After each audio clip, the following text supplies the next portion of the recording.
Hello, আসসালামু আলাইকুম guys. আমি একটা ভিডিও, আরও দু তিনটা ভিডিওর মধ্যে আপনাদের দেখাচ্ছিলাম এই চীনা মন্দির। এখানে নানান ধরনের মূর্তি।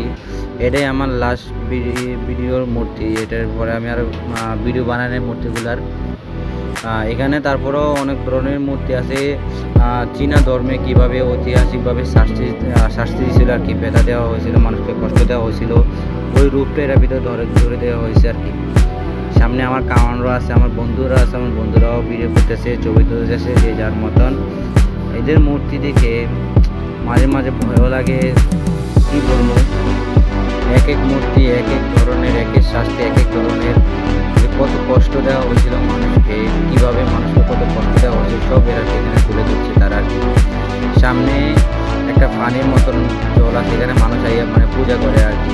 আর সামনে আছে কিন্তু হাজারের বড় মন্দির আর কি, গডফাদার আর কি। এখানেও অনেক সুন্দর দেখতে, জায়গাটা কিন্তু দেখতে অনেক সুন্দর, অনেক দেখতে অনেক অ্যামেজিং বিউটিফুল। আপনারাও আসবেন ঘুরতে, এই জায়গাটা কিন্তু সত্যি খুব অসাধারণ। এটা হচ্ছে 2 নম্বর ভিডিও, দেখছেন কীভাবে তাদের শাস্তি দেওয়া হয়েছে।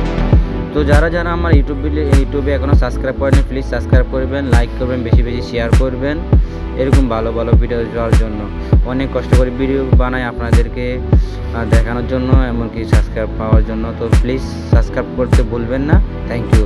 তো লাস্ট পর্যন্ত থাকবেন। চলুন দেখি হিন্দু ধর্মদের, চাইনা ধর্মদের ঐতিহাসিক মূর্তির শাস্তির মূর্তিগুলো।